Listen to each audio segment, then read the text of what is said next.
2. The nays are 197. The resolution is adopted. Without objection, the motion to reconsider is laid upon the table. Congratulations.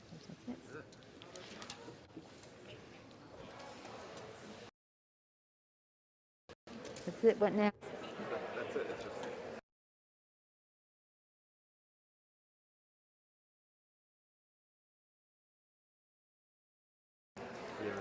And everybody. What?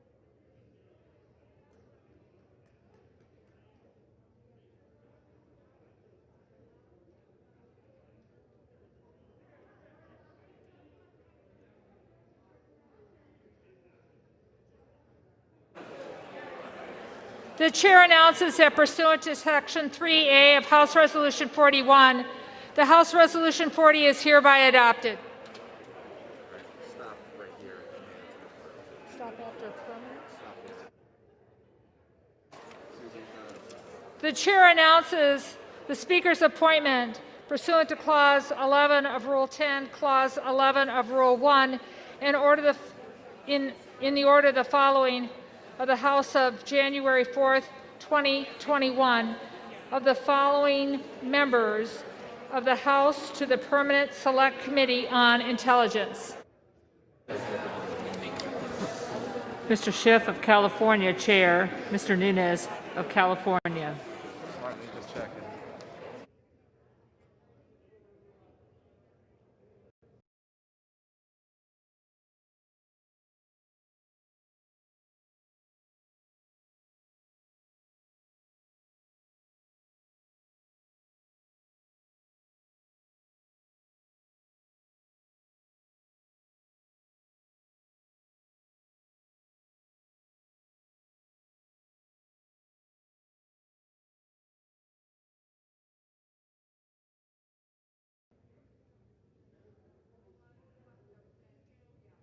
Pursuant to Section 5A, 1B,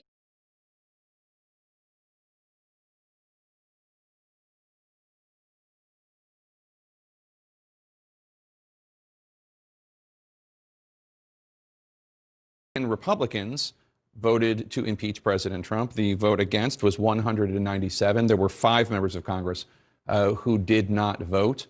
This is the most bipartisan impeachment vote in the history of the United States. This is more bipartisan than the impeachment vote of any previous president. And I should note that in addition to the Republicans who voted, Abby, to impeach the president, there are a number of Republicans who did not vote to impeach the president, but laid the blame for the terrorist attack at his feet, including, for instance, Congressman Chip Roy of Texas, who said he wasn't going to vote for impeachment because he was concerned about the way that the resolution was written, but that he did blame President Trump for the incident. And even Kevin McCarthy, who, as we've discussed, was part of this conspiracy to spread lies about the election, but as a close ally of President Trump's, said today the president bears responsibility for Wednesday's attack on the Capitol.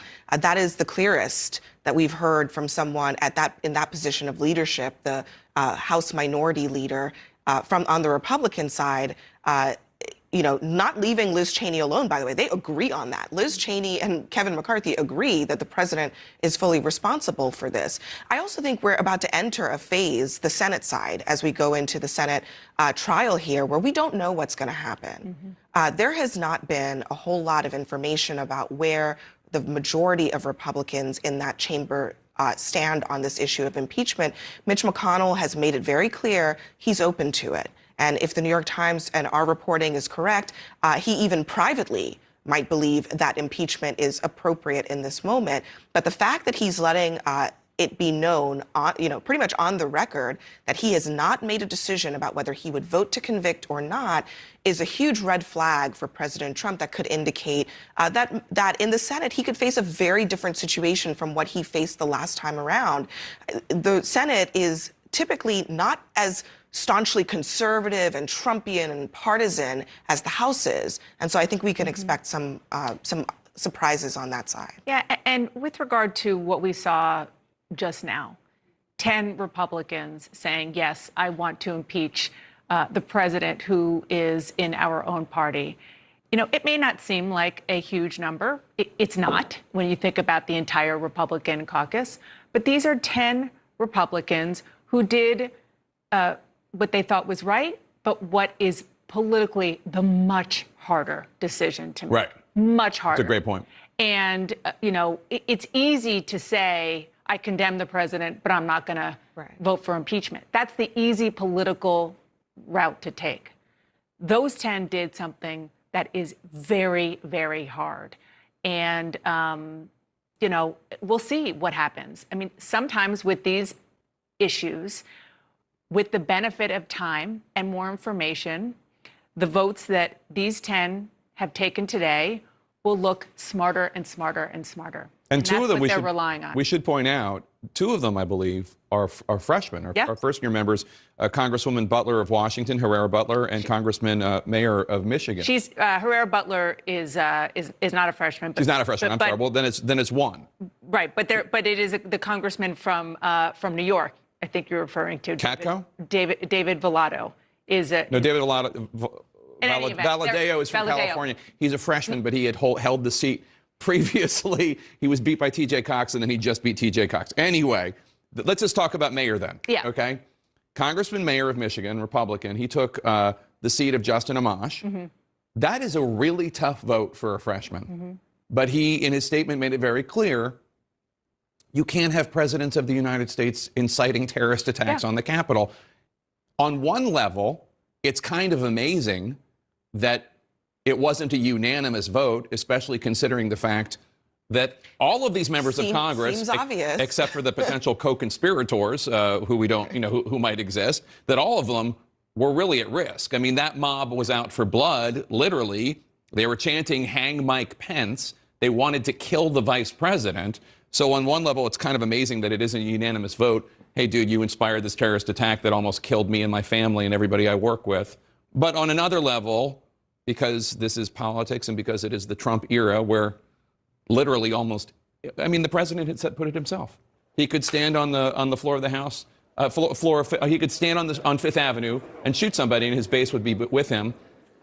I mean, I don't know if he meant it literally or not, but we just saw the House of Representatives, the Republicans, go along with that basic idea. You know, one of the things that you hear a lot of Republicans talking about is who exactly is the Republican base? I mean, is it the people who stormed the Capitol last week, or is it what I assume to be a vast majority of the 74 million people who voted for President Trump, who are reasonable people, normal people, and don't want to be associated with or represented by that mob? And so there is a sense that Republicans are still grappling with this idea of how much they still need to cater to the types of people who believe the wildest and most ridiculous conspiracy theories. And I'm not just talking about the fraud stuff. What we saw last week was a confluence. Okay, folks, I'm going to switch over to CBS here real quick and see what they have going. Historic day, right? Never before have you had a president impeached twice. The same president twice in the same term. He overachieved, that's for damn sure. Of this debate, it's time for the nation to heal as we prepare for the peaceful transition of power. So let's Donald Trump that they continue to incite violence and support the insurrection. But you have a much larger group of folks that are afraid. They're afraid of the violence of the Trump base. And I've had a number of conversations along those lines. And my point to them has been, we've been warning you about this. We've been ringing the alarm bells for many years that this is the direction we're going down and seeing which way to put in. But now is the time to stand up and to exercise courage and do what's right for the good of the country. Talk about, Congressman, I mean, you guys had this vote today. It's just 1 week after those extraordinary events. You were in the middle of the floor. We see you on the floor of the House right there as the protesters, the rioters were breaching the barricades, heading towards the floor itself. What does it feel like to be a member of Congress right now? I'm still processing that, George. It kind of comes and goes. Thinking about what happened a week ago. I mean, they were trying to kill us, very obviously, trying to take our lives. And I actually gave my speech this afternoon at exactly the same time that a week ago today. I was standing in the gallery, holding the doors back and helping to defend the House chamber and the lives of my colleagues. Never in a million years would I think that I would have been in that position. So giving that speech, I think, was the important thing to do. This is the first step today. The impeachment in the House of Donald Trump, the first step to truth, to accountability, but also healing for our nation. And there are many steps ahead. There's a lot of hard work because we saw the birth of a domestic terror movement last week that will continue. We have our work cut out for us in the months and years ahead. What are the biggest things you all have to do? I mean, you're still going to be investigating what happened last week. Several of your colleagues have talked about their belief that these protesters these rioters had a much larger network of support, including even, perhaps, they suggest, from members of Congress. Yeah, we're still looking at that. I mean, we've launched investigations. I actually requested a General Accountability Office investigation, IG investigation over the weekend. They have since launched that investigation, so we're working with IG's office to scope it and to continue. There's going to be many other investigations that are going to have to happen, so we're going to collect all the facts. But we have an immediate near-term concern, and that is there are 3 very substantial terrorist plots against the inauguration, against members of Congress, against Capitol Hill. So we're working closely with law enforcement and the military. I've had a discussion with Secretary of the Army McCarthy to request that certain immediate measures are taken to ensure the integrity of the force and to bolster that force. We are on the path to making that happen, but we have some immediate issues that need to be addressed. And then we have to make sure that we're getting President-elect Biden the team that he needs to address this crisis and both the domestic and foreign threats. And then we will figure out where we go from there. Okay, Congressman Crow, thanks very much for joining us today. I want to bring in Chris Christie now, our contributor, former Republican governor of New Jersey, former prosecutor, has been an ally of President Trump for many years, but also told us on Sunday he believes the president committed an impeachable offense. What do you make of the fact that 10 Republicans voted for impeachment there in the House? We still don't know what's going to happen in the Senate, more or less than you expected. Well, more than I expected, George. And I think it shows with how disciplined, you remember the last impeachment discussion and vote, no Republicans voted for it. And I think it shows you how far the president's conduct of the past 9 weeks have pushed some Republicans. And I think a lot more, probably wanted to vote that way, but made a political judgment not to. And whether that political judgment for them was right or wrong will be one that only history will determine. But I don't think there's a lot of, you didn't see any real very little substantive defense of the president's conduct over the last 9 weeks on the floor today.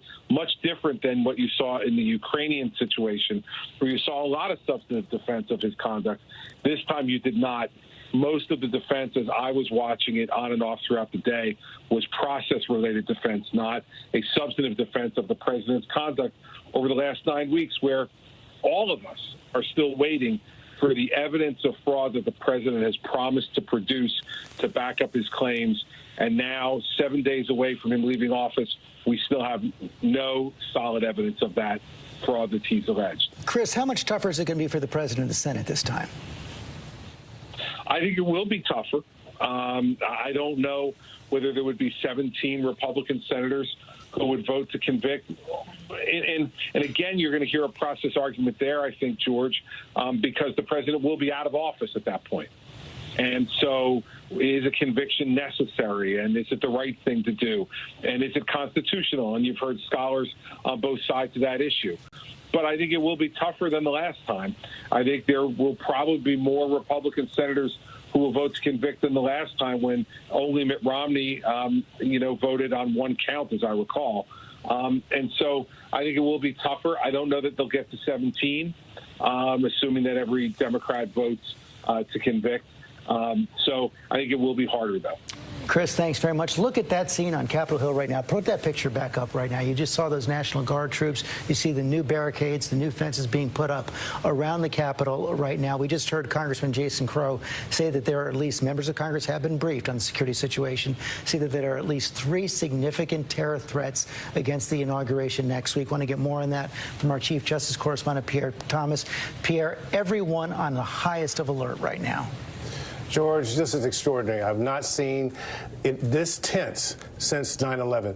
We got word of several bulletins today about the fear that armed Trump supporters, including radical right members, are planning to do more acts of violence. In fact, one of the briefings talked about the fact that 2 people who were in Washington, a part of that mob last week, are contemplating coming back to Washington. That's how serious it is, George. And also that there are concerns about all the state capitals around the country, all 50 in all 50 states, and that law enforcement officials fear that they are so-called soft targets because they don't have nearly the security that you're seeing brought forth here in Washington. George, right now, law enforcement officials say the likelihood has increased since the impeachment proceedings started because people are so angry and they have so many guns out there available to them, George. And Pierre, we know they had warnings. The FBI had warnings before the demonstrations last week, before the riots last week, but they weren't acted on in the proper way.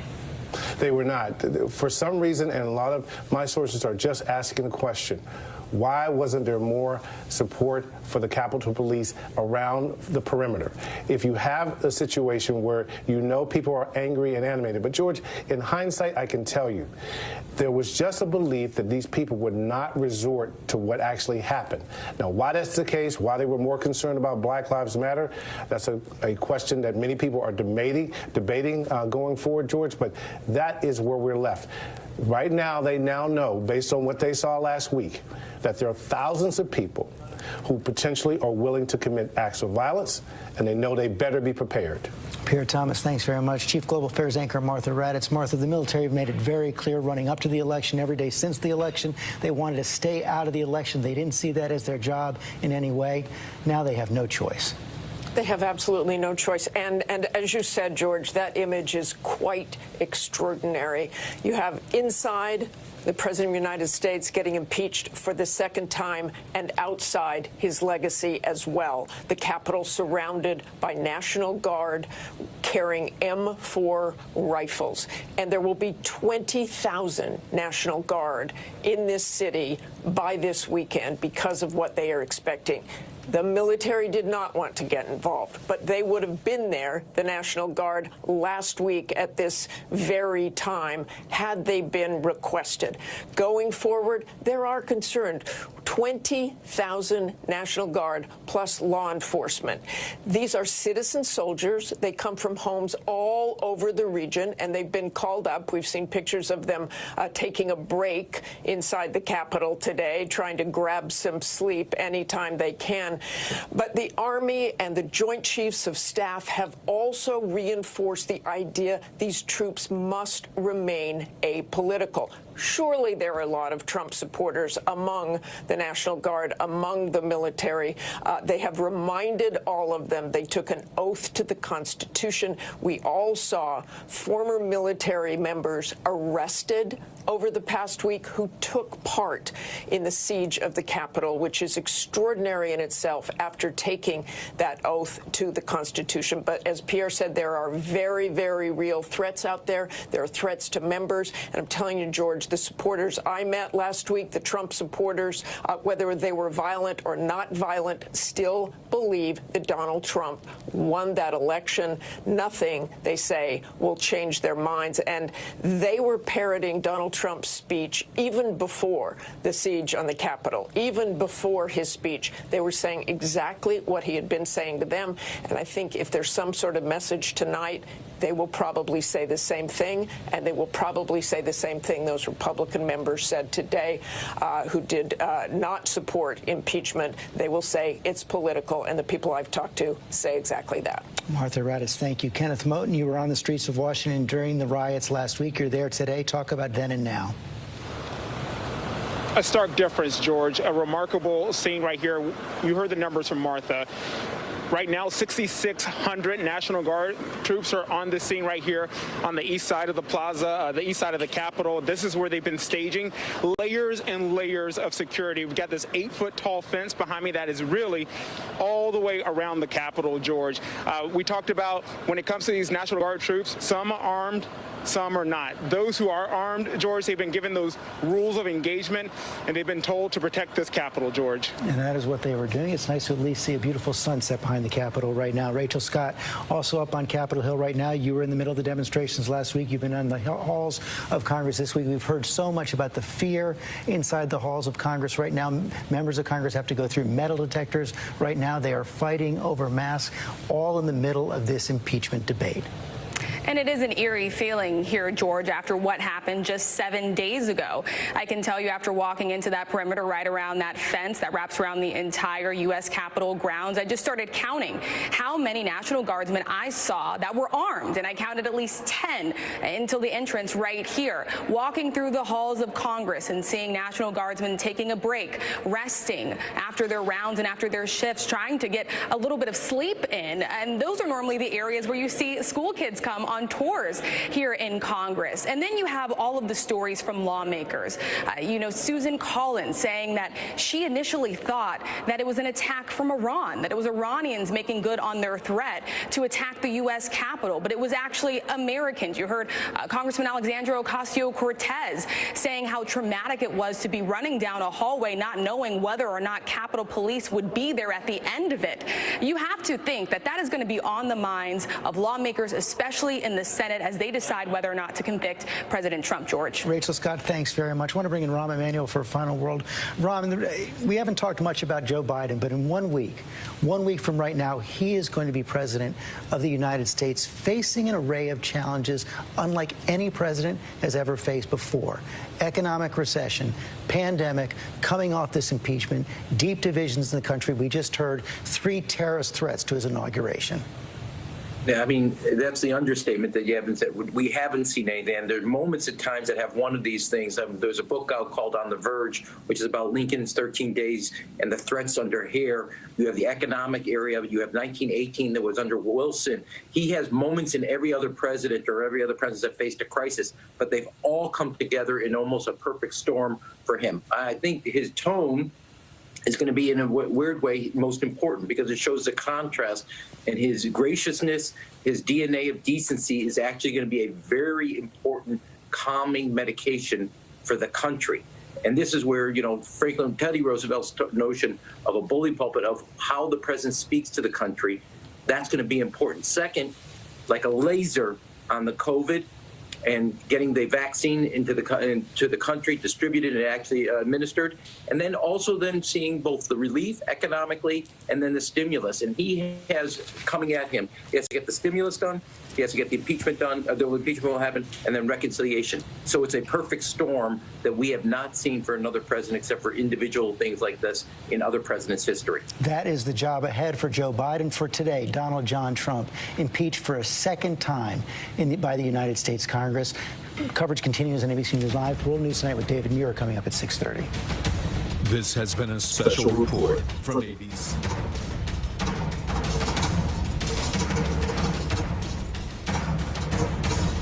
And we are continuing live coverage of the impeachment of President Trump. Good afternoon, everyone. I'm Diane Macedo. I'm Terry Moran. In Washington moments ago here, the House of Representatives made the vote official, impeaching President Trump for an unprecedented second time. Take a look at the moment. On this vote, the ayes are 232, the nays are 197. The resolution is adopted. Without objection, the motion to reconsider is laid upon the table. And there was 10 Republicans joining the Democrats in voting to impeach President Trump. That is more Republicans joining Democrats than Democrats joined Republicans in the impeachment of Bill Clinton. In fact, it's the most bipartisan impeachment ever. Our political team here to break it all down. And we want to begin with our political director, Rick Klein. Rick, this impeachment is getting bipartisan support today. As I said, it is a stunning rebuke with those Republicans turning on their own party's leader.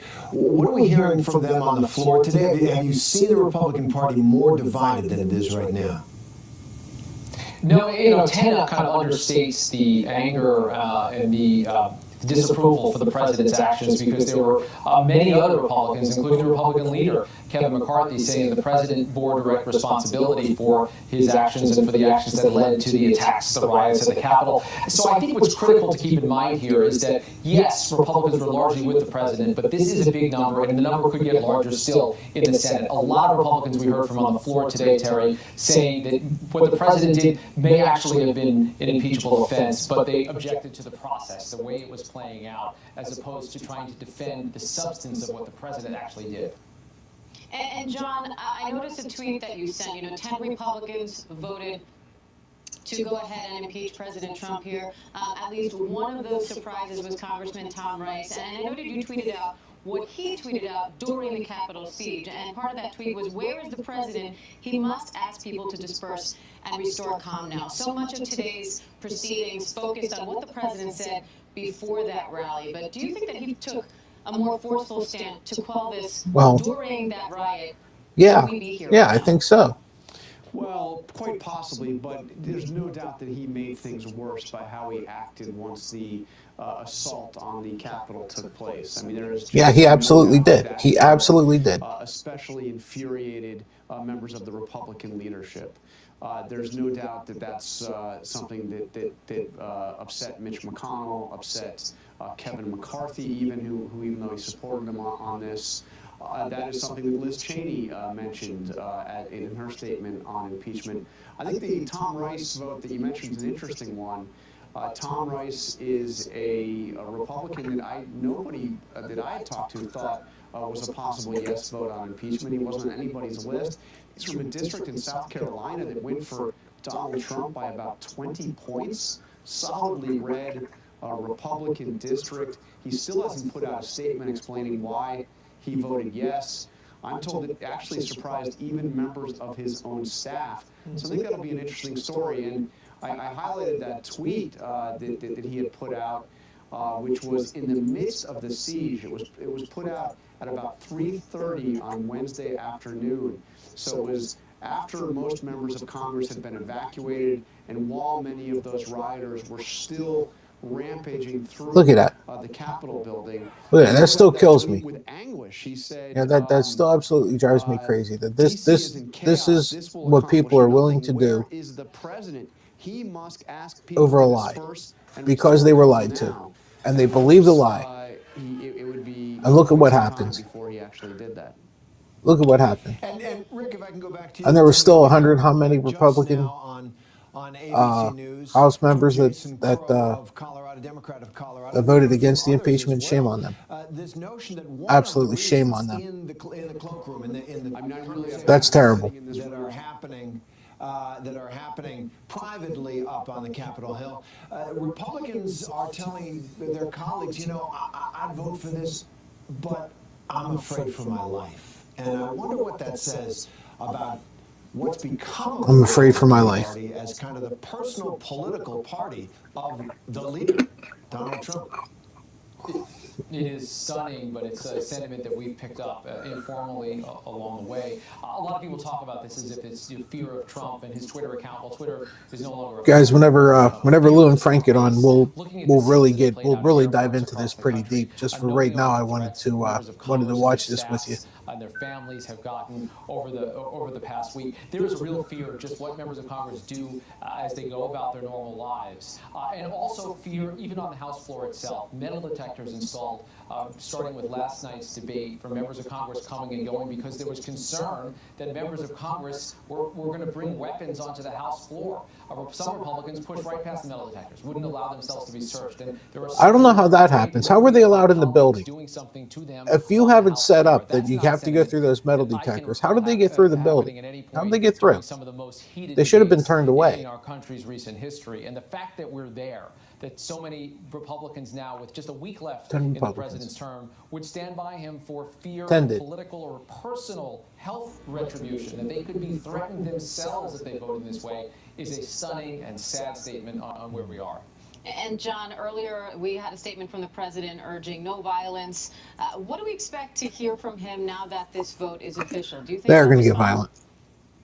Well, there's talk that he'll put together. They're going to get some violent. response. What form it will come, I don't know. You know, he doesn't have his Twitter feed, but of course, there's obviously the White House website. He can put out a video. We'll see where he goes. I assume that we will hear from him tonight. That statement You that he think? put out, which, by the way, didn't really exactly sound like Donald Trump. I mean, it was because it wasn't him. Quite the cadence with which he usually speaks or writes. But it did call for an end to the violence and for calm.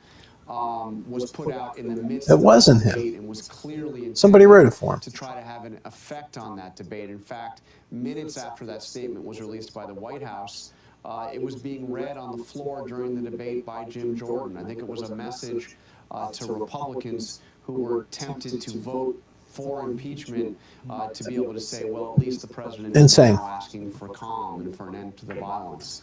So we'll see what the tone is when he actually comes out and we actually see the words coming out of his mouth. All right, John and Rick, actually, let me just bring to your attention, Majority Leader Mitch McConnell, Senate Majority Leader Mitch McConnell has issued a statement, and there's a couple of lines that I just wanted to bring to your attention. The House of Representatives has voted to impeach the president. McConnell says the Senate process will now begin at our first regular meeting following receipt of the articles from the House. He then goes on to say, but you know, that's not going to happen until after Joe Biden's elected, and he believes that it will best serve our nation if Congress and the executive branch spend the next 7 days completely focused on facilitating a safe inauguration and an orderly transfer of power. And so it sounds. What do you guys think? You think this is going to this is going to be orderly? Do you think it's going to be nonviolent? To trying the president, the current president, after he leaves What do you office. think? Let me know. So that What do you some think? of that evidence can develop out of this very broad investigation. Rick, what do you make of McConnell's statement? And Terry, him saying in a statement to his colleagues that he hasn't prejudged in, this case, that he hasn't made up his mind on impeachment, that he's going to listen to the arguments, the legal arguments, as they are made. Look, on one level, this isn't entirely his call. He is not going to be the majority leader shortly after, on January 20th or shortly thereafter.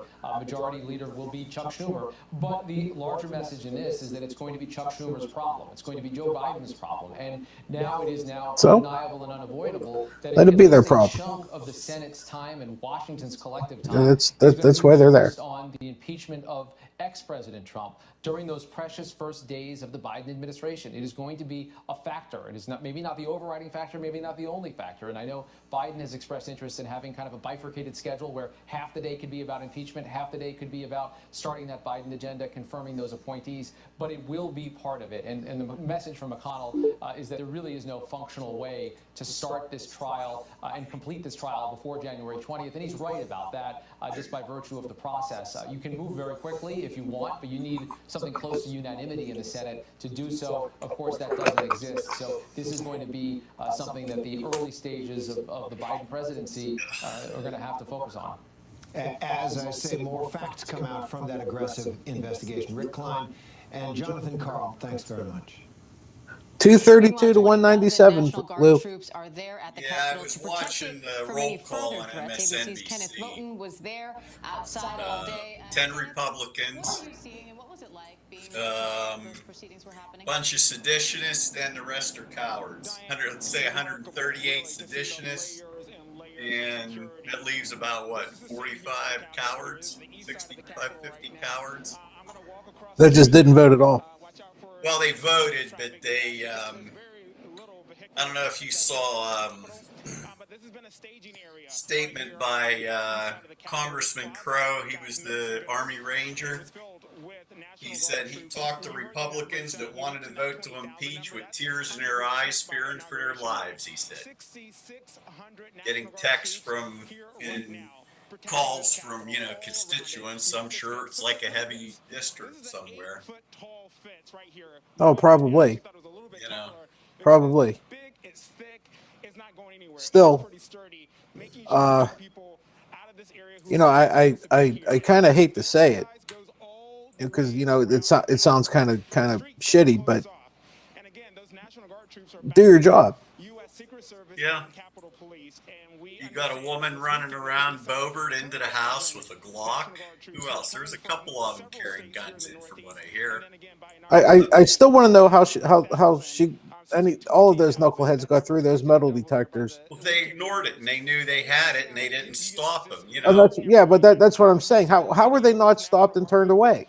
Because they just bolted their way through, from what I understand. Well, then you get the police or the security They to had the stop them and bring them back out. sergeant at arms and say, "Do you have a DC carry permit?" Even if you do, you're not permitted to have a weapon on the floor of the chamber. And I would say any new one doesn't have a DC carry permit, so you know what? Charge them.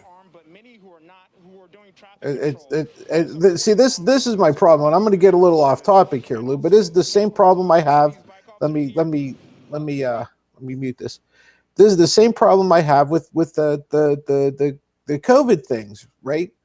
Where these businesses are forcing people they put the signs up that say you can't come in without a mask, and they get people going without a mask, and they don't do anything. What the hell's the purpose? Exactly. You didn't do anything, but basically gave people freedom to do whatever they wanted. You can't allow that to happen. You can't have that kind of chaos. And they didn't think twice about it. It's crazy. We're going to be talking. There's no point leaving that on anymore.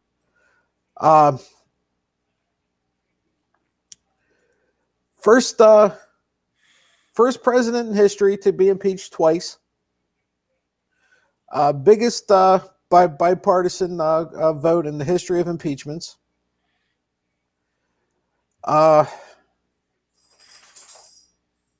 It took him 13 months for his second impeachment.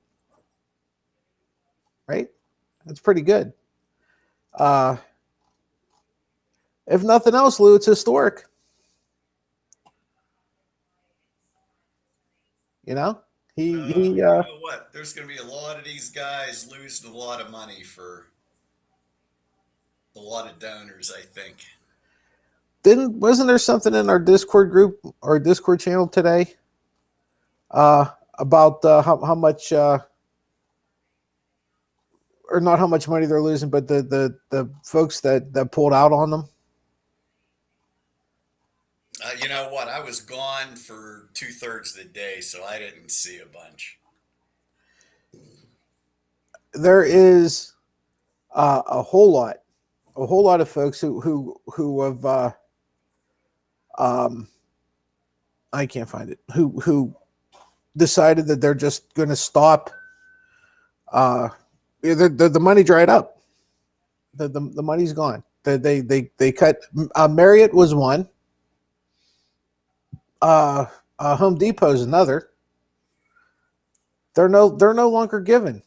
And you know what? The guy at Home Depot is basically classes himself as a libertarian, I believe. He was hardcore Republican.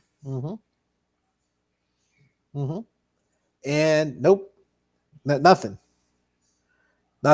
Well, ran dry. Well, I just saw this. I didn't realize this idiot said this during the House debate. Listen, now I wish Frank was here to listen to this. GOP Representative Scott Perry. How does the president incite what was pre-planned? I was watching that. I was watching that.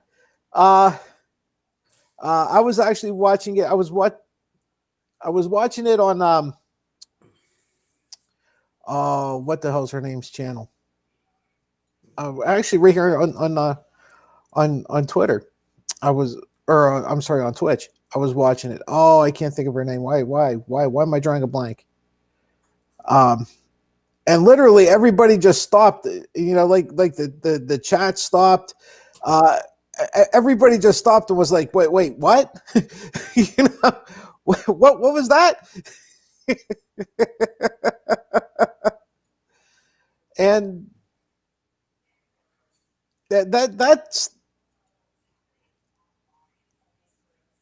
a special person right there.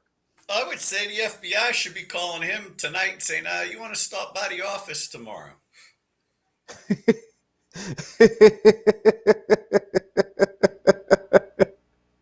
You mind stopping in on your way in? We got a couple things we need to talk about. Unbelievable, Lou. And like he was reading that too, right? So it wasn't just like he was standing there just pulling shit out of his ass, right? I mean, he was actually that was prepared. Oh my God. You talk about, I don't think they realize the blowback from all this that's going to be coming. I think the FBI and, is listening to a few people talk and it makes sense. I don't think they want to do a lot till the new administration takes over because they don't want it buried. Yeah. Well, it's only a week. Which you just milk it out a week, but you think about, I would say, how many GOP congressmen you think involved in that? Oh, geez.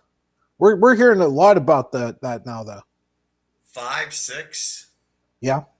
At least? Yeah, there's a half dozen. There's at least a half dozen. It was Denham's channel. That's where I was watching it on her channel. I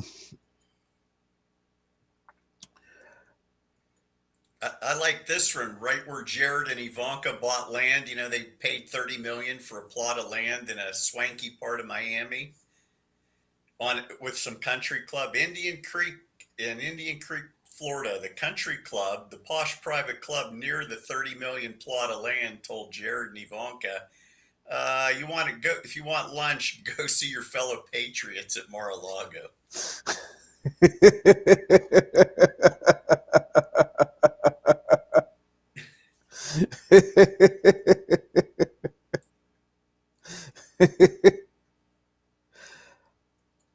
Well, he can't even go live in Mar-a-Lago now, can he? Oh, they don't want him there either. I mean,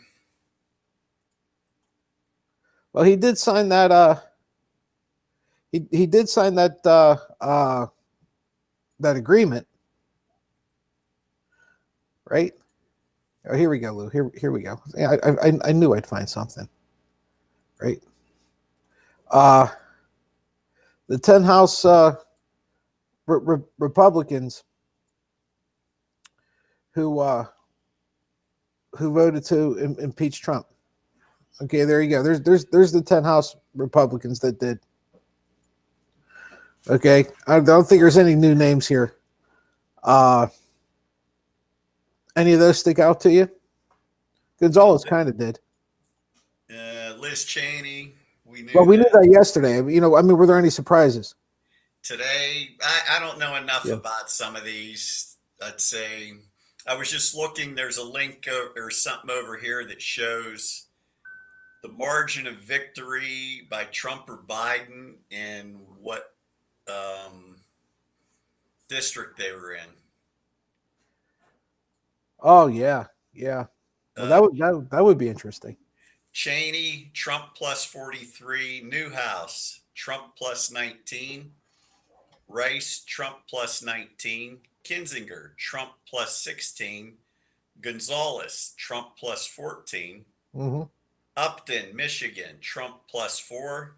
Meyer, Michigan, Trump plus 4. Butler, however you pronounce that, Trump plus 3. Catco, New York, Biden plus 9. And Valadeo, California, 21, Biden plus 10. Wow. So you could take the last 5, I would say, are pretty much centrist Republicans. Yeah. They were not only centrist, or just were, they were safe in their district, right? They didn't have to worry about anything. Some interesting quotes. So wait, please someone clarify for this Canadian. Does that mean 197 GOP reps think that something worse than the events of the last week has to happen before your president should be impeached?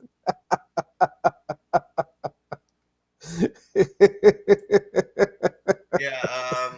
Some of the responses are pretty good.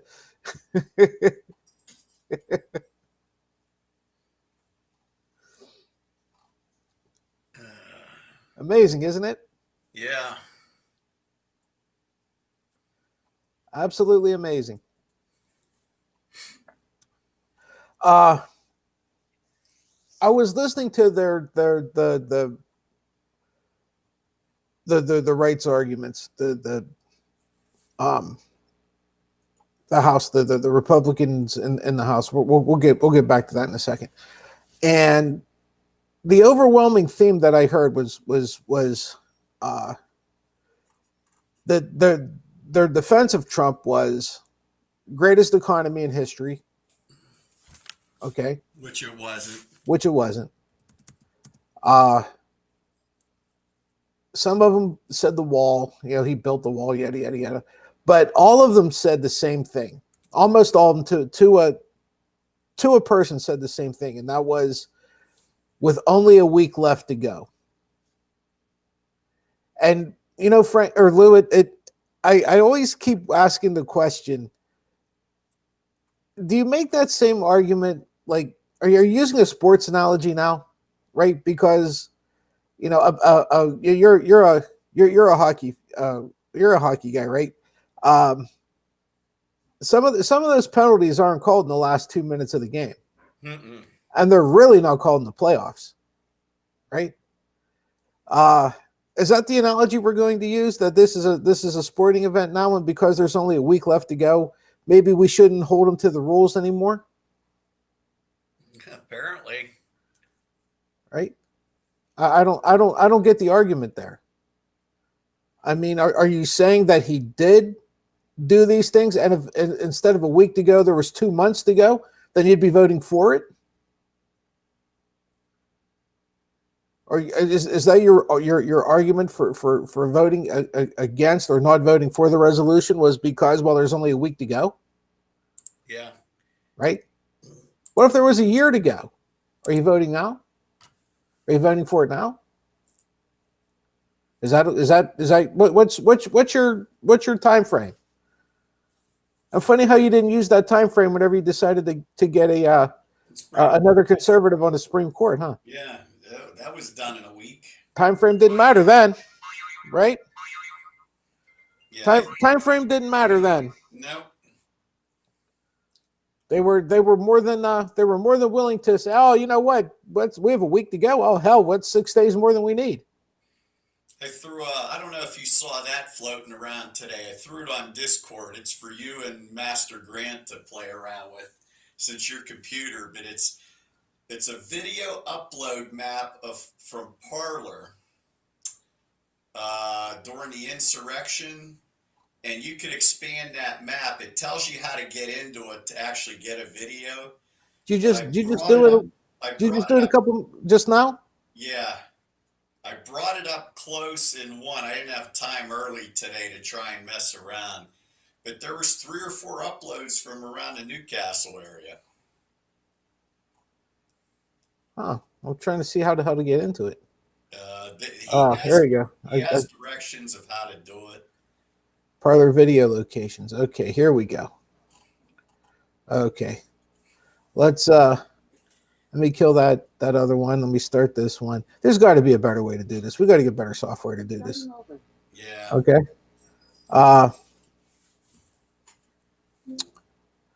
Here it is. Okay, hold on, Lou. I'm getting there. All right. I know we're all over, but okay. So there it is. That's the map, right? That's the one you're talking about. Yeah. So if we come to our corner of happiness. Okay, so here's Youngstown.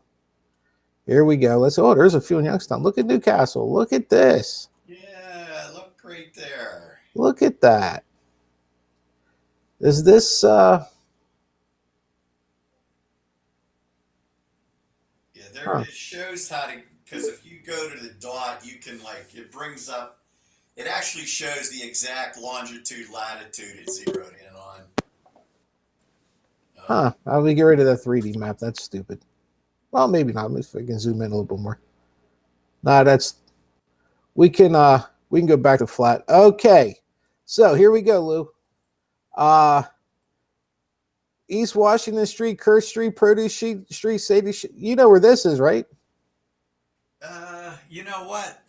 You know that hairdresser is right before the courthouse?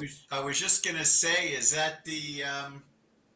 I know whose business that is there. I believe. Frank, you know where I'm talking about, right? I can't. I can't. Was it? I don't want to say the name because I don't want to do somebody that might not be them. No, but it's right by it's the same building that the tax person's in, who I won't say his name either, but yeah. Right near the hairdresser. Yeah. Well, it's that same building, right? Exactly. Yeah. So it's that same building there. If we continue up Croton Avenue, Cleveland Avenue, Crawford Avenue. Don't forget, these geolocations are not exact, right? The latitude and longitude are not exact. They are, oh, hell, Frank, I want to say they were within 30 or 40 feet. And what are these supposed to represent? What do these dots represent? These are Lou just shared it on our Discord. Each of the dots on the map is a geolocated video upload to Parler during the insurrection. Okay. So we got a couple of them here. And like we said, this is not exactly pinpoint. But if you can imagine a bunch of houses along here, right? If you follow where my mouse is, and you know they're not necessarily row houses, they're not that old, but an older area like Cleveland Avenue up on Croton Avenue, they're older houses, so they're pretty close together. Yeah. I mean, they're not like out here in Mayberry where you can go miles without seeing another house. So you'd figure this is, I'm going to guess 5-6 houses in from the intersection here. Probably, somewhere. And it might be the wrong side of the road. Like I said, this isn't accurate by any means. I mean, not like pinpoint accurate. It's close enough. Like if there was an emergency and you had to get someplace, the emergency dispatch for a car accident, this is damn accurate. To know exactly where that is, not so much, but it's okay. We go up even higher on Croton Avenue. Now we're up by Butt Street. So you guys are very familiar with this area too, right? Yep. Here's Dewey Avenue back here.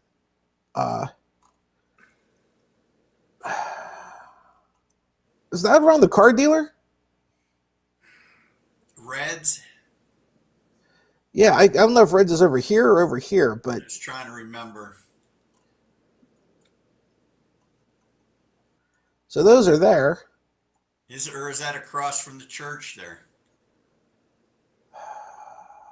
In that space. Here. You're saying the church might be here. Boy, I wish we could see that 3D map doesn't do much for us. This legend, it's useless. Select location, that's not going to do anything. Man, I wish there was a way to overlay this on like Google Maps or something, right? That would help a lot. Yeah, it gives you. Somebody will probably come up with a way to do it. Mayberry. Come out our way, huh? Well, let's see what's out here. There's. Look at this. There's Mount Jackson Road. We know this road well. That is. Hillcrest Acres. You know where this is, right? That's right below TikTok. Yeah. Well, yeah. Tim's is here. Dollar General's like right here. Right? The old school's over here. Yeah. Oh, somewhere in here. What's that lane say? I think I know whose house that is. Yeah, I think I do too. Do you know who I mean? I think so. We'll talk after the show. Yeah. But I'll be honest with you, Lou. I'm surprised there's only one up from out here. Well, we got more. You get some scattered toward that direction. Yeah. Well, this is Poland. That's Ohio. This is Ohio over here. What's this? That's Lowville, or Newcastle Road. This is Lowville over here. We go a little further north. What do we have up here? Where are we at here? Are we in Sharon yet? Orchard Road, Speeder Road, number. Yeah. West Middlesex. West Middlesex. Yeah, here's Pulaski Mercer. Yeah. Yeah. Anything up in your old neck of the woods and on that part of the North Hill down by the park there, or anything up closer by? Well, here's Oak Park. Yeah. Okay, so that's Neshannock. There's Graceland, so we can come south a little bit, right? Here's Neshannock Creek. Yeah. So let's see here. Yeah. There's Highland. There's the bend on Highland Avenue here. Okay. Yep. Salute. Good eye. So we come down here. Here's the baseball field here. Yeah, nothing there. Okay. So if we back out from there, not a whole lot. Doesn't look like anything. That's good. That's nice to see. Yeah. Right? There's Neshannock. Yep. Nothing up this way. But look at Pittsburgh. Right? Columbus. Wow, fuck ton in Columbus. Cincinnati, Indy, Louisville, Charleston. We're getting near Master Grant's place. That's down what, here. isn't it?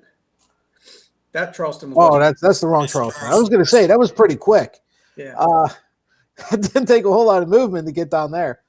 Of course, look at this. Where? Oh, Frank, you got to know this map pretty good, right? Isn't this where the Capitol is?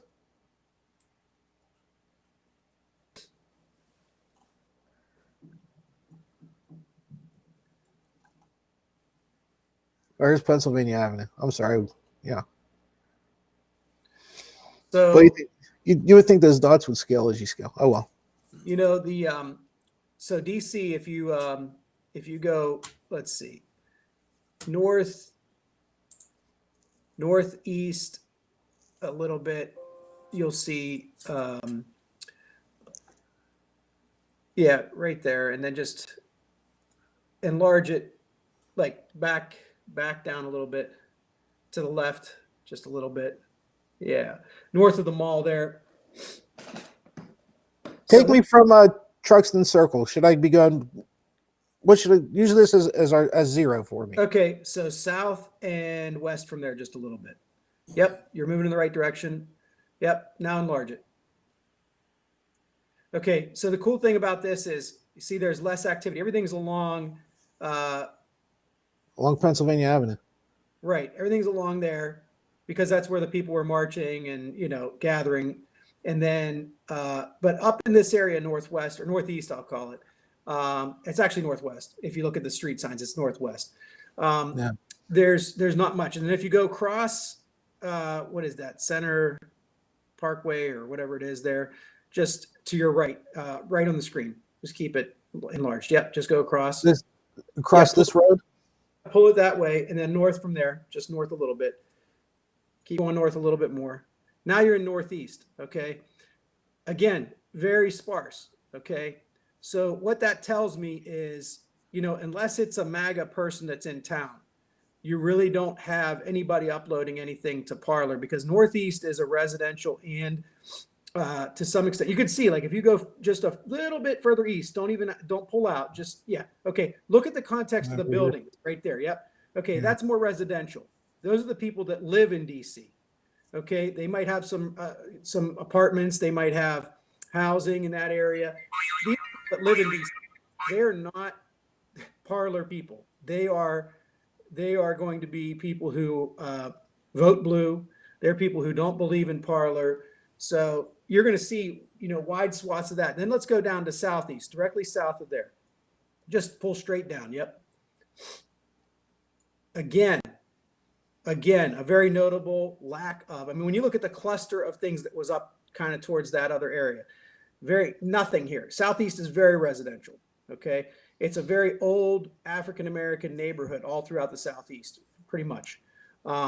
So that's demographically, you can just see it reflects right there, right? There's just Right. 3 dots.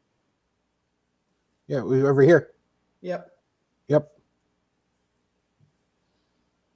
Yep.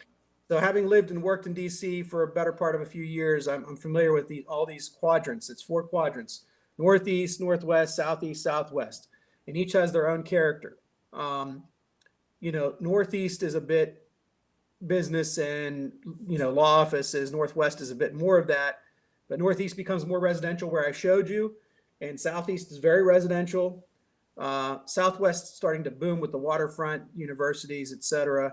The National Mall, it's all, building up down that way. George Washington University up in the northwest corner.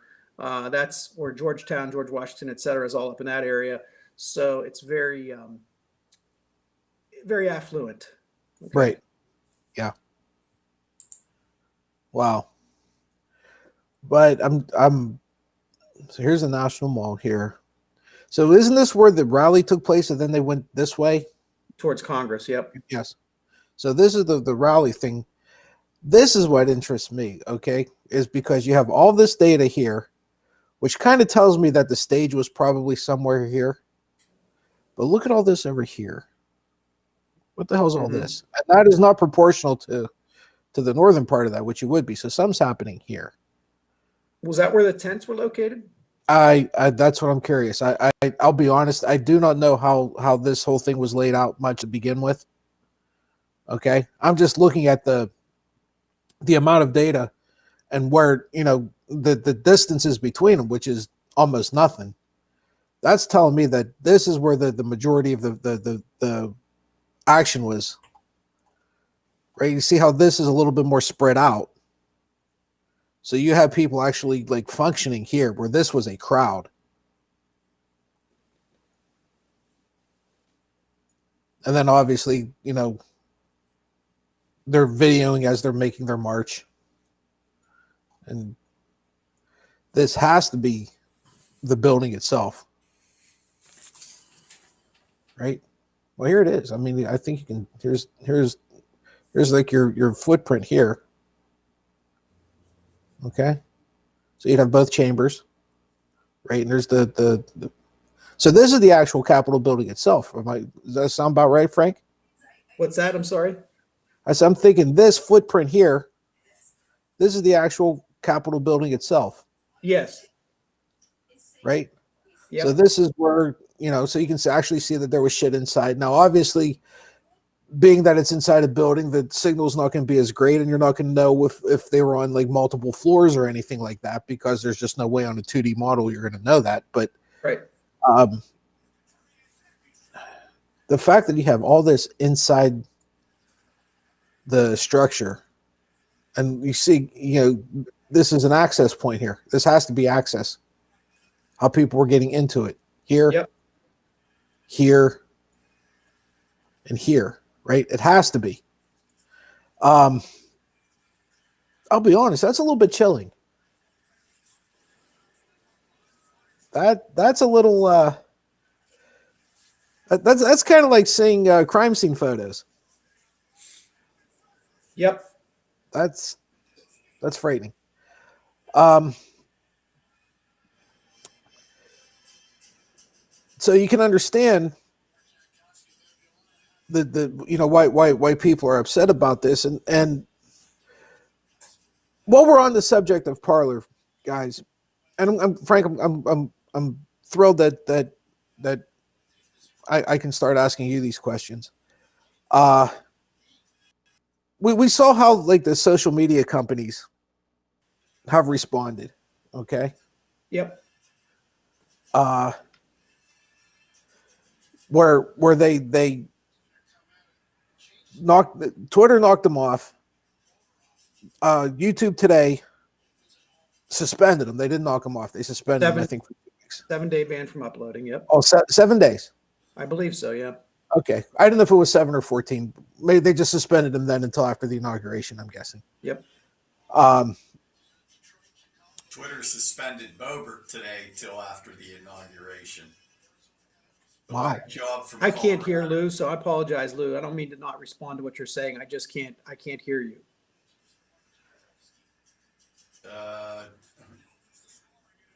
Oh well. Let me go in and out. Okay. But anyhow, Frank, you had AWS, which is the actual backbone, right? AWS, Microsoft Azure, and Google Cloud Services are like the three big data systems companies, whatever you want to call them, in the U.S., right? Basically, you don't have a U.S.-based web anything without them being on one of those three systems, we'll say. And to be even more honest, some of them will be on multiples. Okay, will be on like Microsoft Azure and AWS, just in case there's an outing of some kind or something like that. Obviously, Parler didn't do that, but AWS took them down because of a TOS that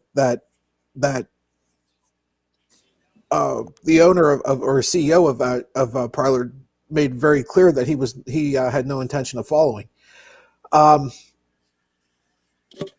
I don't like the fact that it took these companies so long to take this kind of action, and I'm wondering if there would have been less drama, I guess, if they would have got rid of Trump a long time. Twitter would have canned him a long time ago instead of just that stupid, weak little disclaimer that they decided to put on his tweets. How long after the fact? Instagram, Facebook, the same way. Do you think the fact that they just drug their feet so much that they had any kind of impact on what happened last week? I mean, I think certainly there's a, if not a straight line, a pretty easily connect the dots, fairly straight line between the ability to just continue to lie, continue to gather steam through all those formats to what happened last week. But I think that, we touched on this a little bit one time last week when you asked a question towards maybe the last quarter of our show, one of our shows, where you said, do you think they should just, not put up something that the president says until it's totally vetted? And they're doing Trump dirty, LOL. So, I wonder if, I wonder, we talked about the possibility of kind of like censoring it as a company and saying, we're not going to post it if it's a lie. We're going to review it. And then if it's not a lie, we'll go ahead and post it. Just, instead of putting the flag on it. And you may have noticed I was a little uncomfortable with that when we talked about it. I think that came to you first. Yeah, I think there's certainly a right for a private company to say, we're not going to host speech that's violent or leads to incites violence. I mean, that's along the lines of the First Amendment anyway.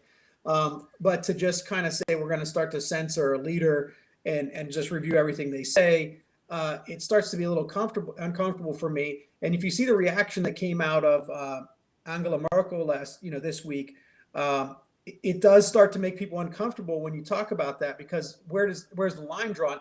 We are now going into a place where, it is almost a basic communication tool.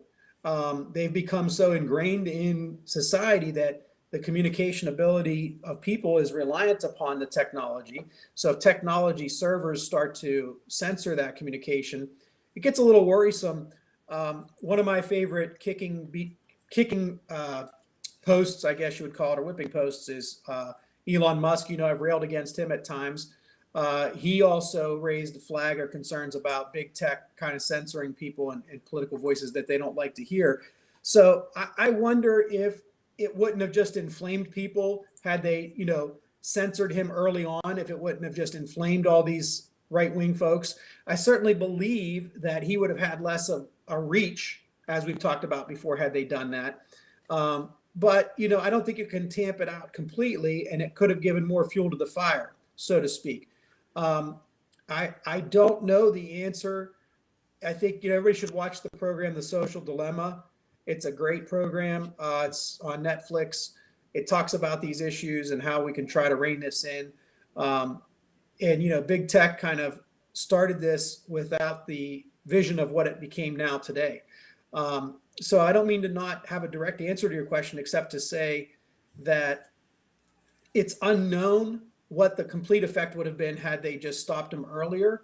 But I'm glad they're taking the steps now. And why is it a little bit easier now, in spite of the words from Angela Merkel, in spite of the words from Elon Musk?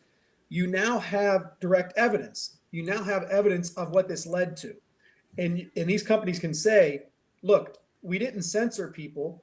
We let them have their say, but now we see what it caused. We could have been speculating about what it would have caused in the past. Now we don't have to speculate. We saw the effect.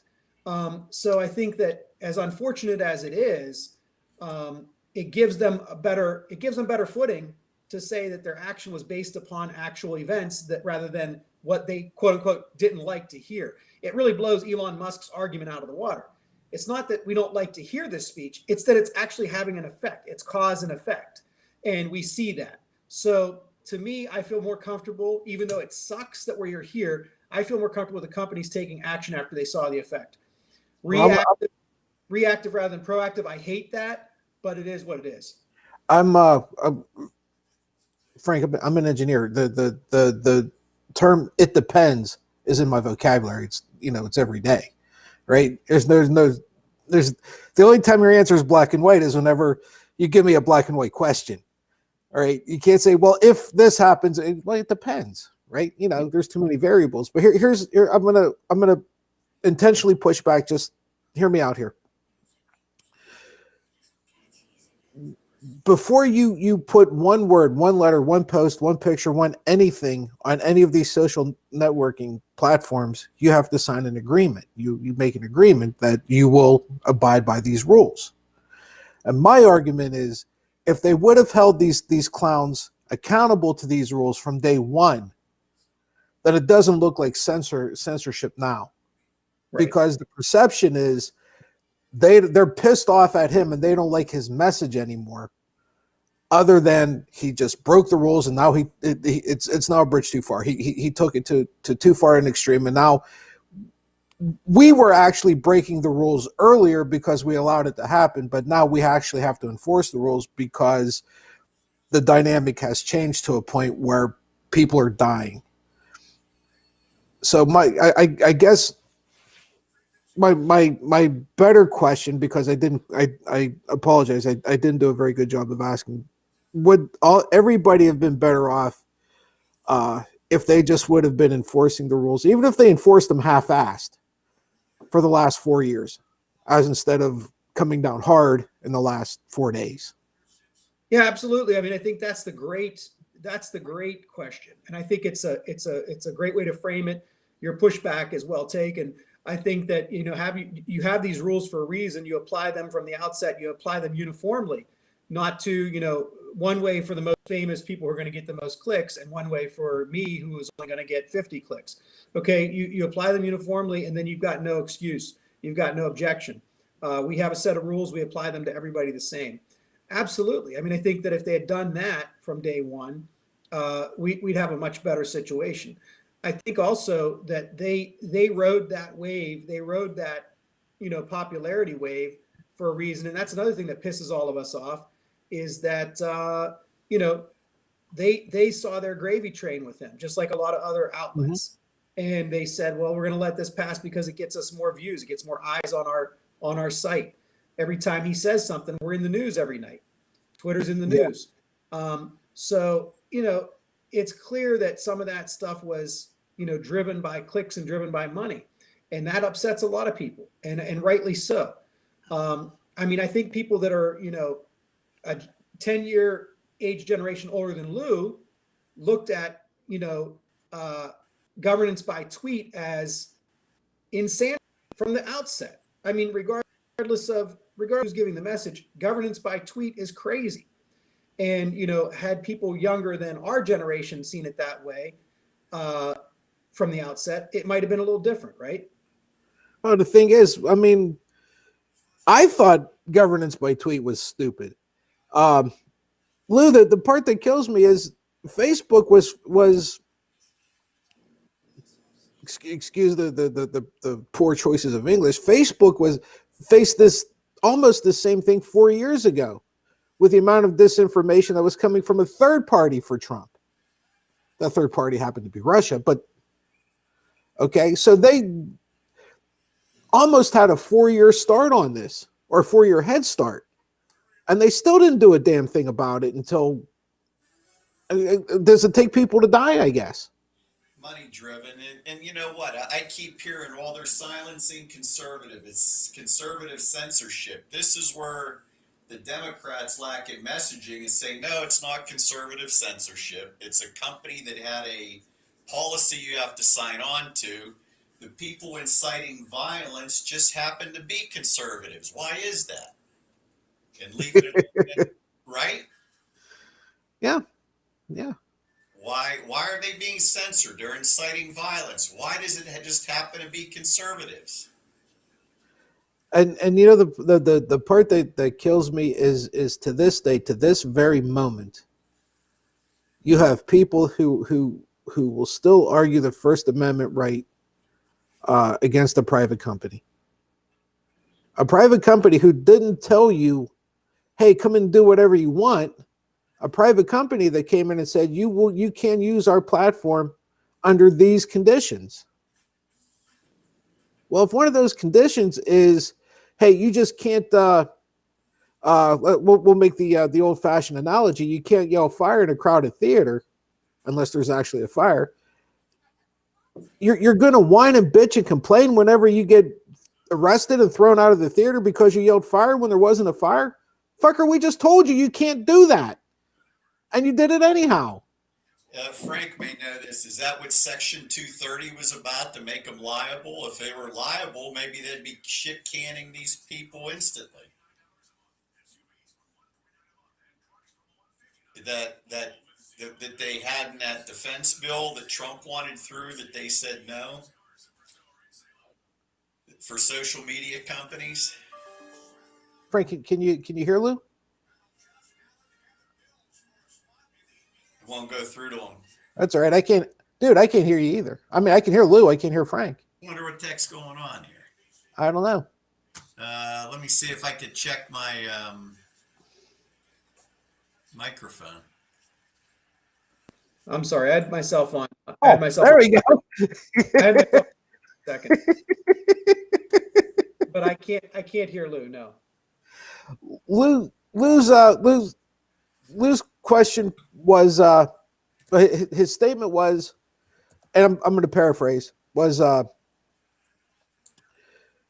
maybe if we'd have held these platforms accountable for what was said and what people were saying on that platform, then maybe they would have been a lot more eager to start. I don't want to say censoring people, because that implies things that even though in a way it is, would have been more eager to enforce their own rules. And Lou's question was, isn't that what that Act 230 is intended to protect?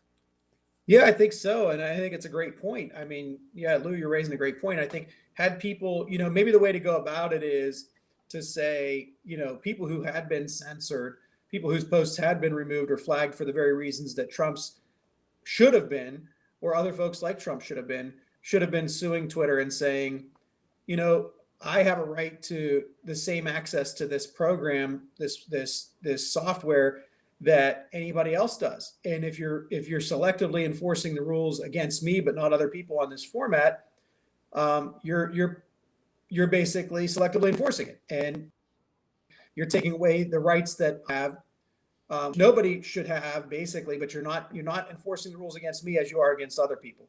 So it's basically discrimination for whatever reason against people who have lesser means, lesser income, lesser influence, whatever the case may be. So yeah, had they sued them for that, then maybe it would have been more enforced against those other actors. Yeah, I will still maintain that. Look, I know Trump draws eyeballs, and eyeballs sell, right? I mean, your marketing goes through the roof, right? Your ads go through the roof.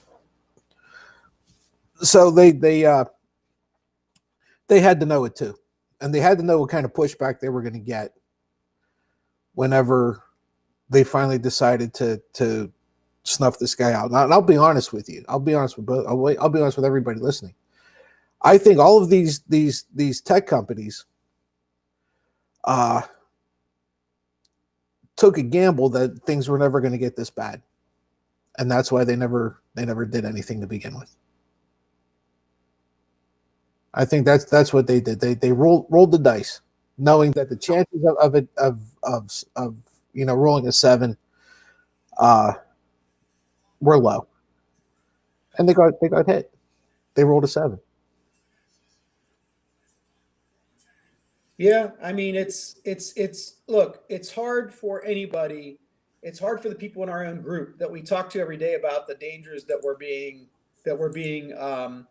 propounded upon us as a country, as a democracy, to believe that we would really be in peril of a coup, that somehow the vote would possibly be set aside, that somehow there would be this uprising that would empower Trump to set aside the vote that we legally cast.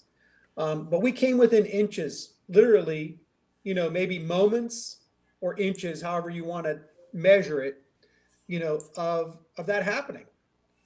But for some quick acting aides in the House of Representatives, those boxes with the ballots don't make it out securely.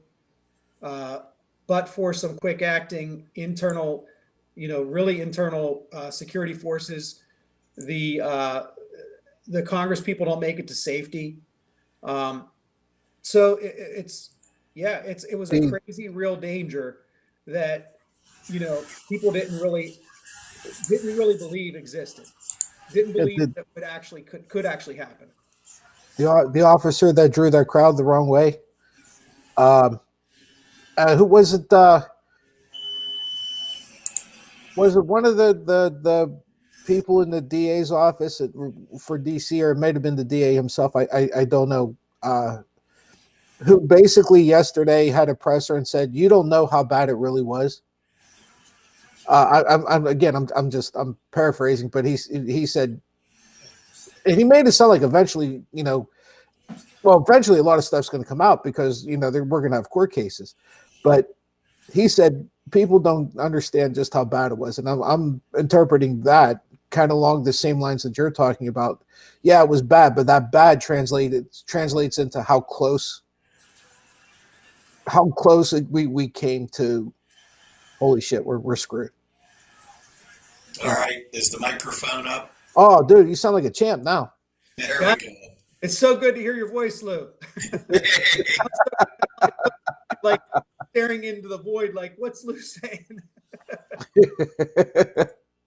Well, you've been kind of quiet, Lou. Get your 2 cents in here. You know what? It's the more I read, it makes me wonder how many people coordinated this effort too, all across the board. I mean, looking at all those parlor dots, it tells you, the mindset of these people, and what gets me is this is everybody's country, and I see a group that thinks they're entitled and this is their own little world and fuck everybody else. That's what it's become in the last 30, 40 years. That selfishness and no longer caring for your fellow American. It boggles my mind. I think a lot of it was already there, though, Lou, and we had not just systems in place, and not just triggers in place, but we had an attitude or a tone in place from leaders, from people who we consider to be authoritative, who didn't encourage it, and it kind of stayed under a rock, right? And then this clown decided that, and it was a brilliant move on his part, because he saw an audience that nobody either saw or nobody was willing to go to, and he was, and Dude, he still hasn't denounced the what do you call it, Proud Boys for being there, encouraging this shit. There's nothing. You're never going to hear that from him. You know what? I consider this guy a dumbass, except in certain ways, and he saw the elephant in the room that nobody else had wanted to admit was there. You had 8 years of a black president. You had the Tea Party. You had the pushback. He took advantage of that. Okay, and then everybody says, well, then there was a group of voters that put him over the edge that said, you know what, we've been screwed. They didn't see the racist side of that as much as the economic side. And they said, you know what, let's give the idiot a chance, even though I think he's an asshole.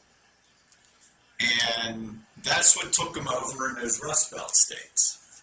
And 70,000 votes, or all the no votes, because they didn't want Hillary after they had, you already had the Clintons, you had Obama, then you had, and now you have the perfect storm the other way. A lot of people saw what an idiot he was, come out in record numbers to vote against him, and what was the icing on the cake, so to speak? Oh my God, now there's a black woman in there.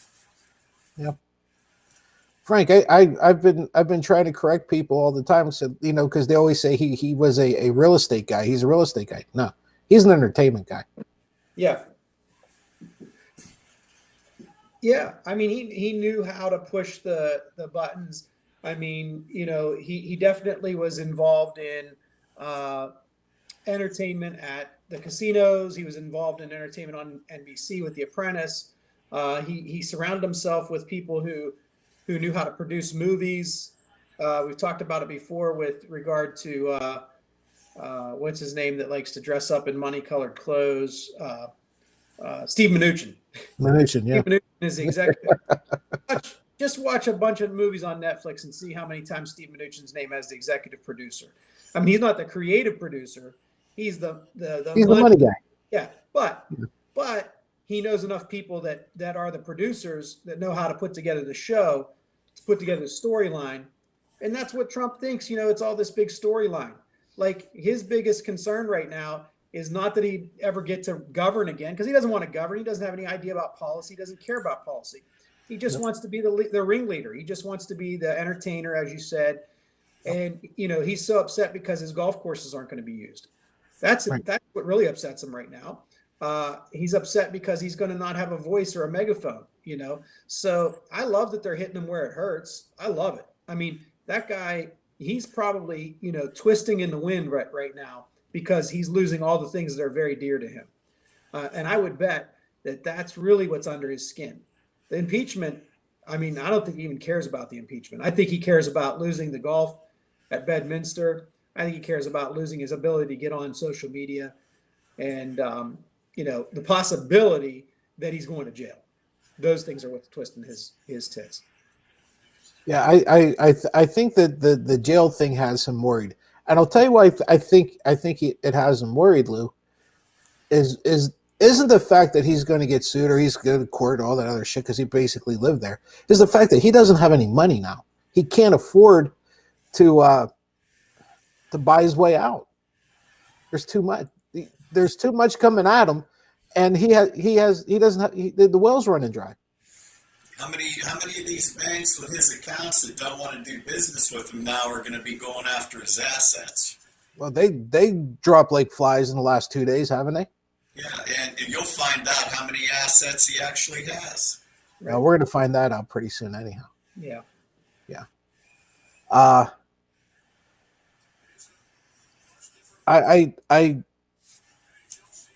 Well, we saw New York drop him today. The city dropped him for like the carousel in Central Park, a couple other things. How much is that going to cost? And there was an estimate at what that's going to cost him. Just 17 million in New York. Wow. Just one city alone, right? Yeah. Is so that that's out. Annual, Lou? Is that an annual estimate, 17 million, or is that 17 million just period? I think that's an annual. I was going to say for that, that's got to be annual. Yeah. Yeah. Yeah, that's got to be annual for that. So he's losing 17 million there. Biden's going to get inaugurated a week from today. So a week from tomorrow, you're probably going to see the state of New York come Adam Hart. Okay, I'm being a little dramatic. I'm not so sure it's going to be the next day, but it might. You know, I'll tell you the truth. If I was him, I wouldn't be looking forward to the 21st anytime soon.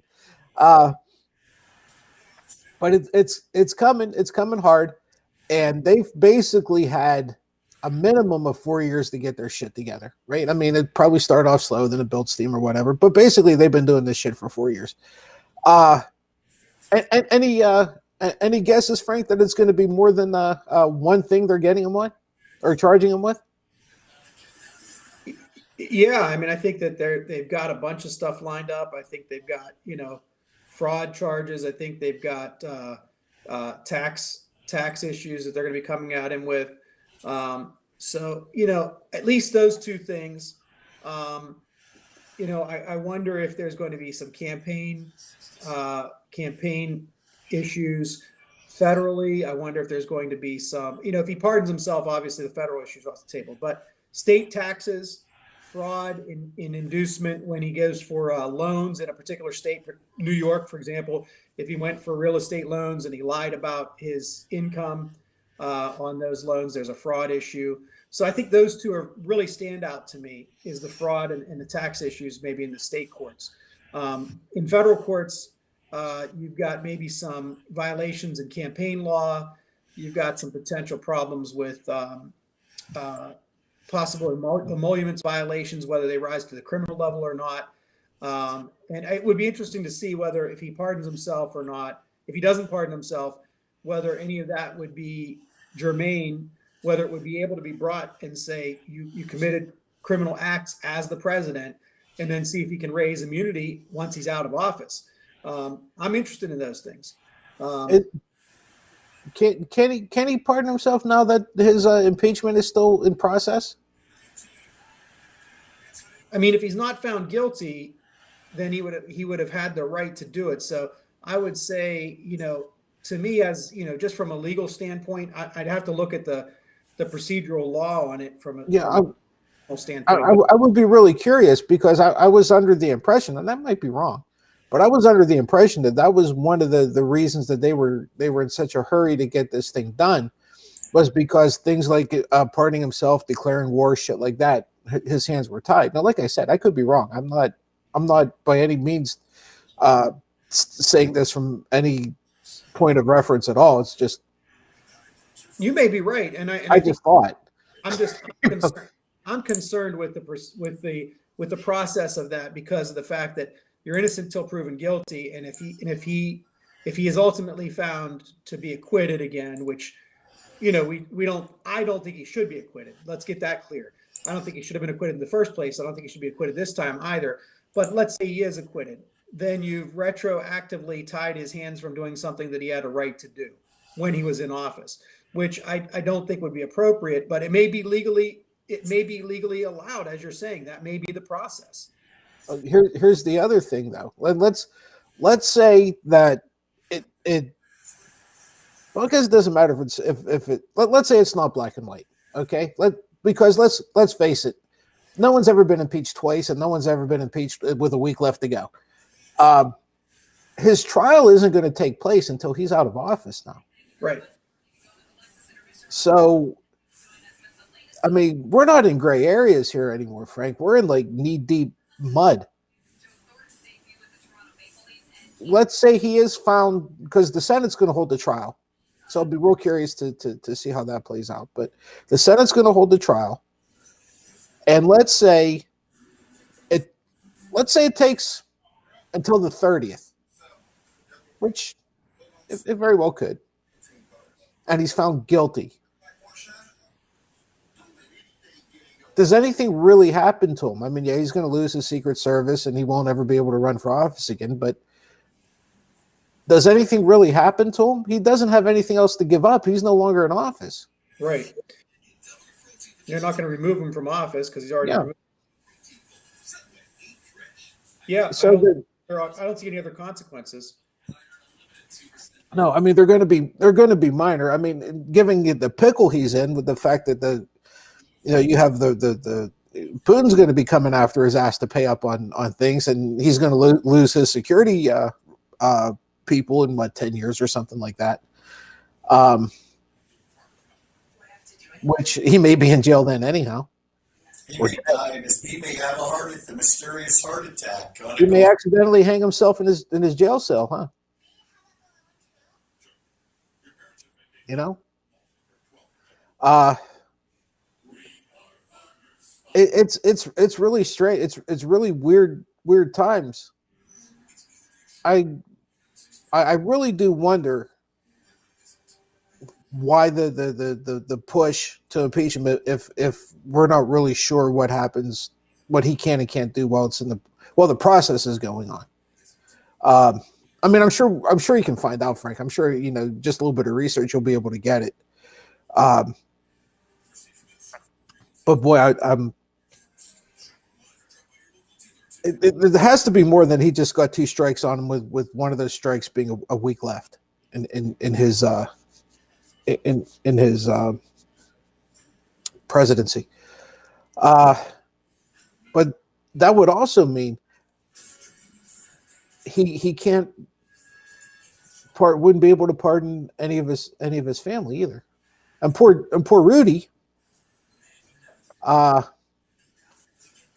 Rudy Kaluti's going to have some legal issues of his own. From what I heard, not only is he going to be facing things, but the bar in New York's looking to strip him, Frank. Yeah, and I'd say that's a real danger for him. I mean, he we've talked about this a little bit before. The bar associations, they're particularly hard on lawyers. They're particularly hard on lawyers who give a black eye to the profession. They're particularly hard on lawyers that go astray. So I would say, he's in real danger. He's in real danger of being disbarred. Because he's flat out, look, he's shown up to hearings unprepared. He's clearly lied about things openly. Some of the stuff that he's talked about was what would be considered puffing. Okay. Just we're allowed as attorneys to, call our opposing counsel and say, my client's going to do a great job when they testify. I mean, can I objectively say that and know that? Probably not. But I know my client. I know my client's probably pretty good on the stand if I'm going to say that. So it's me, it's me puffing a little bit. Is that lying? No.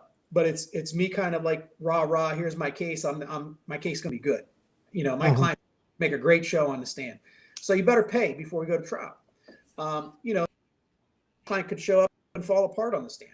Did I do the opposing counsel trial? No. So those kind of things with Rudy, there's a gray area, of course, as we've talked about, maybe the theme of our show tonight, the gray area. But, there's a gray area. But there are some things that were verifiable lies, okay? And those things could haunt him. They could really haunt him. The fact that he showed up unprepared, I don't know if he's licensed in Pennsylvania. He showed up on somebody else's, if he's not, he showed up on somebody else's ticket, so to speak. Somebody sponsored him.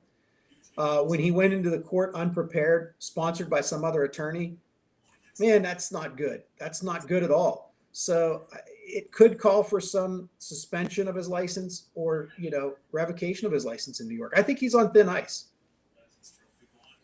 I would agree with you. And I literally, this is way out of my wheelhouse. I'm just on the outside looking in. I'm like, this guy's got some problems. For sure.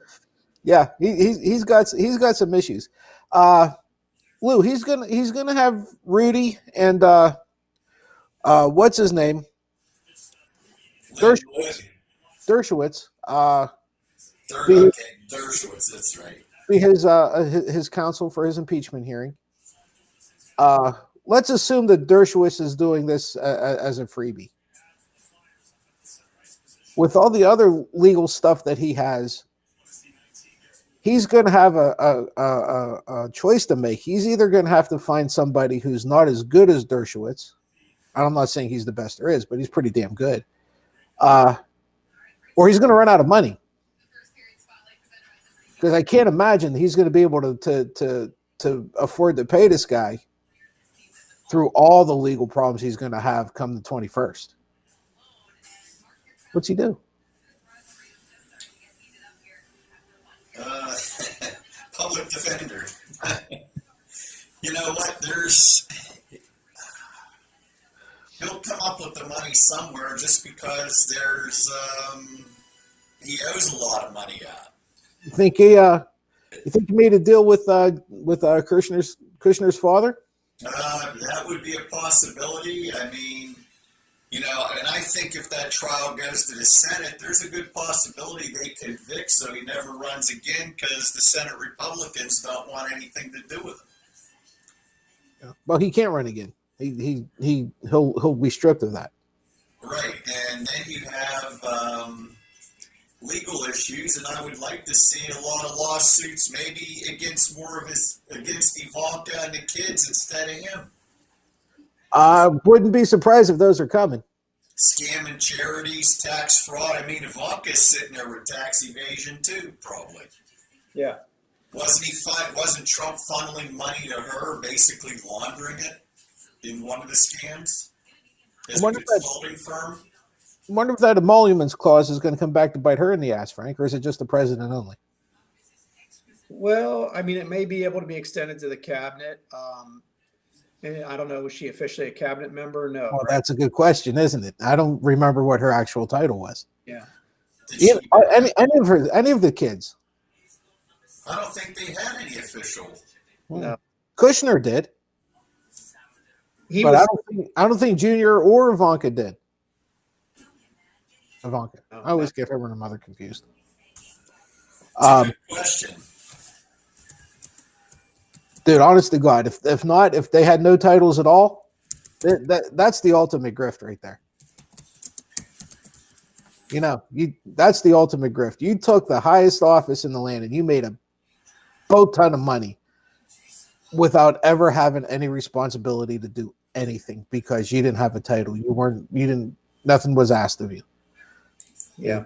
Go to Africa and shoot a lion. Right? That's it.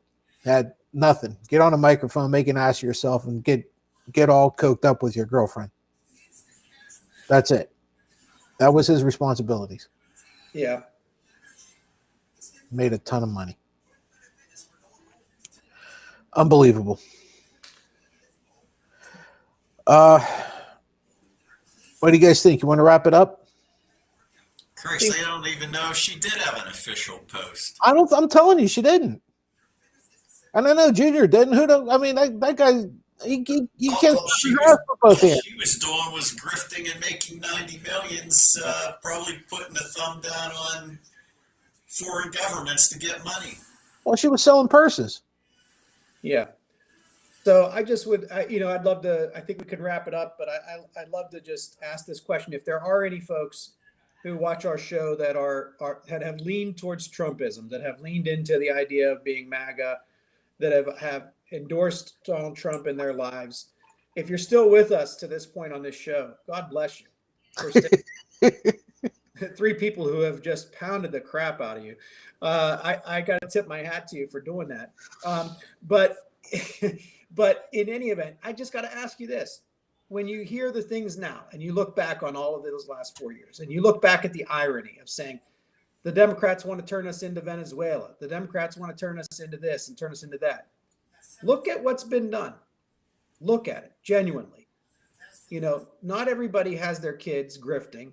Not everybody has their kids making 90 million off of this deal, that deal because of the presidency. Not everybody has a situation where we come within inches or moments of losing our democracy to a Venezuela-style coup. I mean, who is trying to turn us into Venezuela? Just think about it, okay? Just have a clear-headed moment and think about it. And again, thanks for watching. God bless you. I didn't see anything coming across mine. You know what they fail to see is they keep talking about America, wave flags, Constitution, this and that. No, they pledged their loyalty to a con man and a grifter that hates them Yeah. And instead of putting their loyalty toward the Constitution and the country. It's as simple as that. I don't know if you ever heard Howard Stern's statement.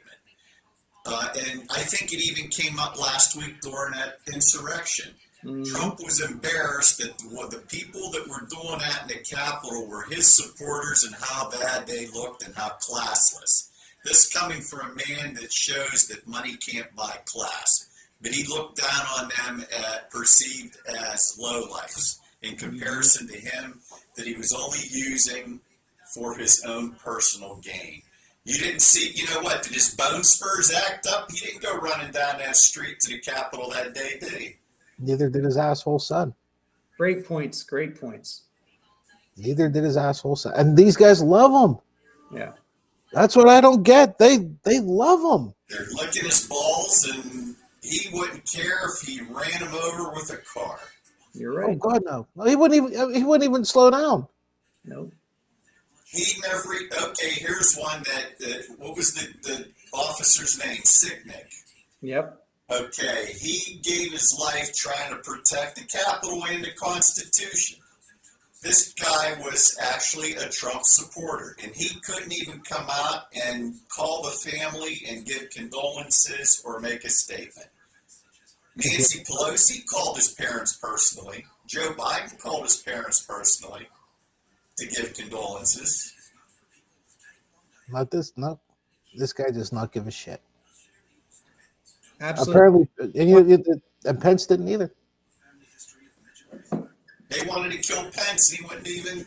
My God, Patsy, if you did that to me, I would have 25th Amendment in your ass within 10 minutes. Before you blinked, right? I mean, I'd be 25th in your amendment in your ass, and while I'm hiding in the fucking Capitol, I'm making phone calls. It's like, you know what? You guys better sign this damn piece of paper right now because this guy's he's out tomorrow morning. I'm done at 4 a.m. Whenever we got this thing done at 4:15, we're writing this shit down. Yeah. He's the ultimate abused spouse syndrome. Like he's like, oh, I loved you, Donnie. I loved you so much. I can't believe you did this to me. Oh, I'm sorry, Mikey. It's it's all past now. Let's forgive and forget. Let's go with this message. Let's heal. Let's unify. Okay, Donald, you're right. It was a mistake on your part. Unbelievable, isn't he? Yeah. Unbelievable. I wonder if his wife kicks the shit out of him. You know what? Never mind. I'm sorry. I'm going to start going down places that I don't want people to know I go down. We better just stop it at that. Stop it right there. Well, thank you everybody for joining us. We had a huge spike in viewers today. I don't know if you guys saw it. I'm gonna have to share this share this little nugget that I have with you guys. In fact, I'll do it right now. I'll throw it up on our Discord channel. Just so you guys can check it out. Oh, that's an early one. That's a bit early. Trust me when I tell you there was about 3 times more than that. But in any case, I was kind of enjoying it. I'll let you guys know probably in about an hour what we spiked to, and it stayed up there for a little bit. That's awesome. Yeah, I was kind of excited. Hopefully it's not a fluke. We'll find out tomorrow. So for everybody watching and listening and whatever you're on, thank you very much for joining us. We truly appreciate it.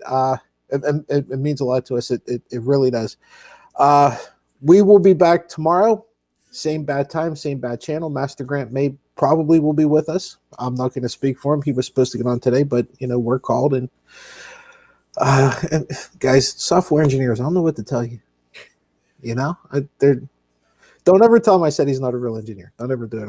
I don't want to be on him. I don't want to be on the floor with him if he ever hears that from me. We will see everybody tomorrow. Like I said, same bad time, same bad channel. Until then, goodbye, good luck, and God bless. We'll see everybody.